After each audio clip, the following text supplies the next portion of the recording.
Hey, welcome back to the Happy Trekkers channel. My name is Mike, and one of the things I do on this channel is advocate for living where you find happiness. Whether that be across the state, across the country, or across the world, I think it's important that you find a place where you feel you fit the best, and every now and then reevaluate that.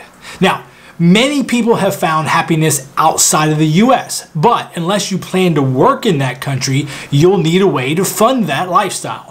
Now, for several years, that meant finding a place that you could work online, and that's what's often called a digital nomad. In fact, I'll make another video on that evolution of that term. But over the last 2 years or so, thanks to COVID, a large part of the population has been asked to work remotely, and many of them have found that it opens up their options immensely.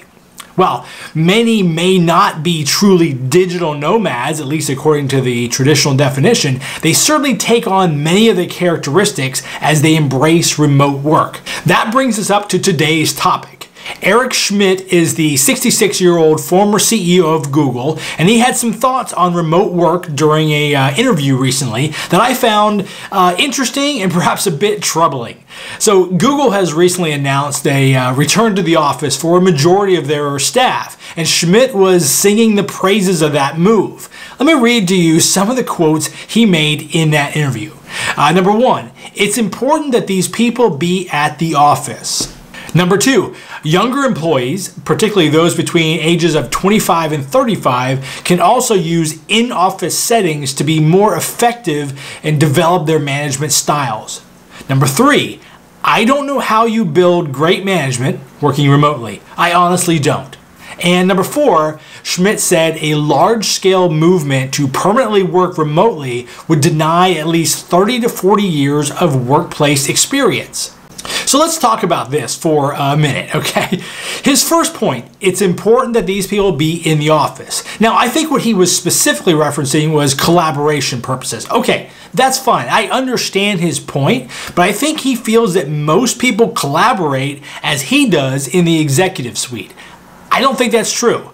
You will no doubt correct me if I'm wrong, but most people do much of their office work independently.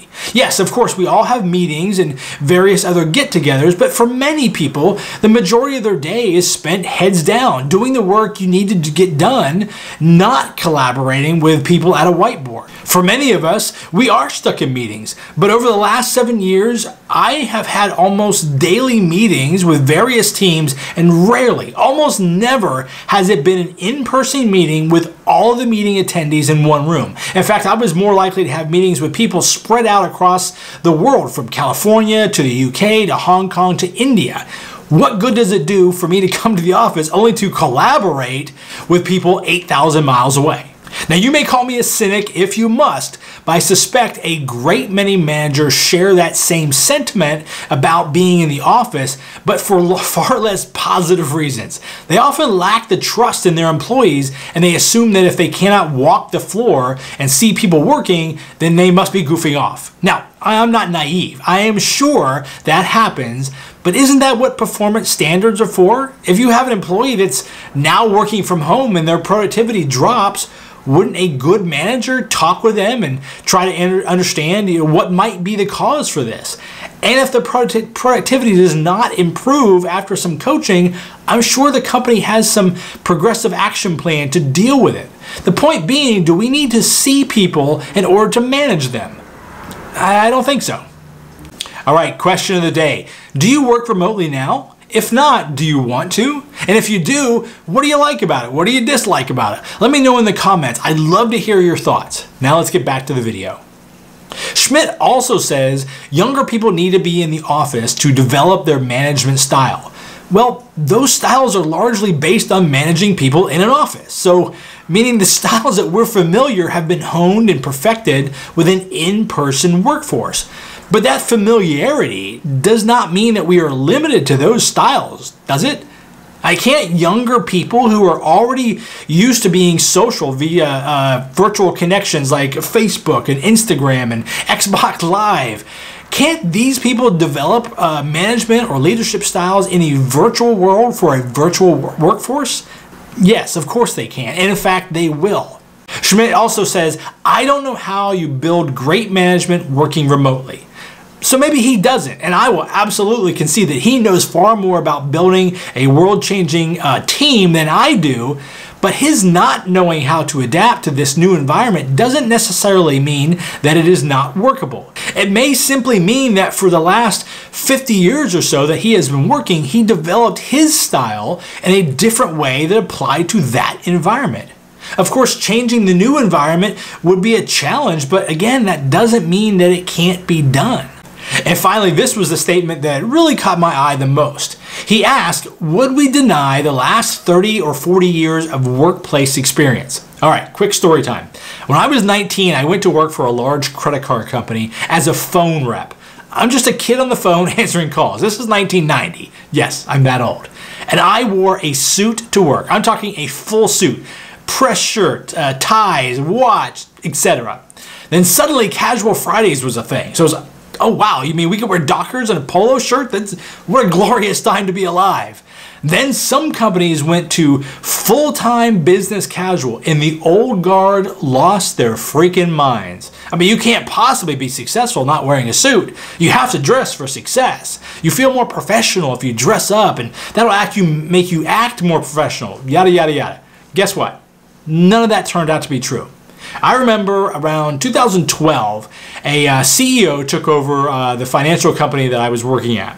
During his very first town hall, he actually said that we should be dressing better to be more productive. Here we are in jeans and hoodies, and he's saying the lack of formal clothing is what's contributing to the downfall of that company. Now, in my head, I entertained thoughts of coming to work in a tux to just test out this theory. But I didn't. I just simply left the company, and then that company eventually just folded despite their new dress code. So maybe he is puttering around in a house in an Armani suit someplace, complaining that if we had only stopped wearing jeans earlier, he could have saved the company. But we're never going to know, right? The point of that tangent is that Mr. Schmidt looks at the last 30, 40 years and says, do we throw it all out? And to that I say, maybe. We've never had a time in history where this many people can work together remotely. We do not know what the next 30 or 40 years will look like when you have young people entering a workforce as remote workers. The 20-year-old that takes a job today as a remote worker but interacts via email and Zoom calls will be tomorrow's 40-year-old executive. I don't accept that those people won't be able to figure it out and in fact thrive. Look, I am willing to accept that some people function better in an office, and I'm a very social person. I enjoy working with my coworkers, but not enough to go back to an office. I also understand that due to kids or various other distractions, some people cannot work well from home. But let's not throw the baby out with the bathwater, right? I think a lot of companies are trying to justify expensive leases, and they have management that's unwilling to adapt, but I suspect these are momentary blips, and I think the genie is out of the bottle and there is no putting it back in. Hopefully this will all shake out and companies will see that expecting employees to spend 2 hours commuting, limiting their own hiring pool to a small regional basis, or just generally not accepting the reality of the world around them, it's not a good idea. Remember, jobs are jobs. They're not your life. If your life is calling from a different location, then maybe you should pursue that and go where you find happiness. Working remotely is one way that you can pursue that lifestyle. Hey, I hope you really liked that video. Let me know what you think about working remotely. Do you think Mr. Schmidt is right? Does it work? Let me know. If you like this content, don't forget to check out some of our other videos about living where you find happiness. And make sure you like and subscribe and ring the bell so you get notified every time we drop a new video. In the meantime, keep on trekking.